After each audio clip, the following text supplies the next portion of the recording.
Hi hello నమస్తే. నేను మీ agriculture నానేని. నేను మళ్ళీ వచ్చినా అంటే ఆగుడే లేదు. ఇక బరాబర్ ఏంటంటే రీజన్ ఇన్ని రోజులు వీడియోస్ అయితే నేను పెట్టలే, బట్ ఇప్పటి నుంచి కంటిన్యూగా వీడియోస్ నాకు వస్తుంటాయి. ఇక ఎందుకంటే చిన్న రీజన్ అది సంథింగ్ అది వదిలేను. కానీ ఇప్పుడు మేమైతే యాసంగి అన్ని పొలాల గిటాన్ని స్టార్ట్ చేసేసినాం. మళ్ళీ దున్నడం ఇంకో వారం రోజుల్లో మళ్ళీ కరిగేట్ అయ్యిద్ది. అప్పట్లెక్కనే డ్రమ్ సీడు అలుకుడు చేస్తున్నా. ఇక వానాకాలం అయితే దిగుబడి ఎంత రాలే, ఇక అందరికి తెలిసింది. అది పంట నష్టం కూడా బాగానే జరిగింది. మనకు కూడా అనుకూలంగా వాతావరణం లేదు.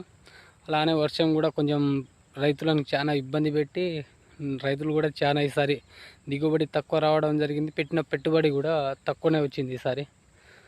పెట్టుబడి మందం కూడా రాలేదు అనుకుని కొందరు రైతులు కూడా అన్నారు. మాకు కూడా అట్లనే వచ్చింది. బట్ ఇప్పుడు యాసంగి వానాకాలం లాస్ అయినందుకు ఇప్పుడు యాసంగి దానికంటే రెట్టింపు తీసుకోవాలి. అంటే వానాకాలంది యాసంగిది కలిపి ఇప్పుడే తీసుకోవాలి. అట్లా తీసుకోవాలంటే మనం అనుకూలంగా ఉండే సీడు, అడ్డగోలు ఏ సీడ్ అయితే ఆ సీడ్ పెడుతూనే ఉన్నాం రైతులకు తెలియకుండా.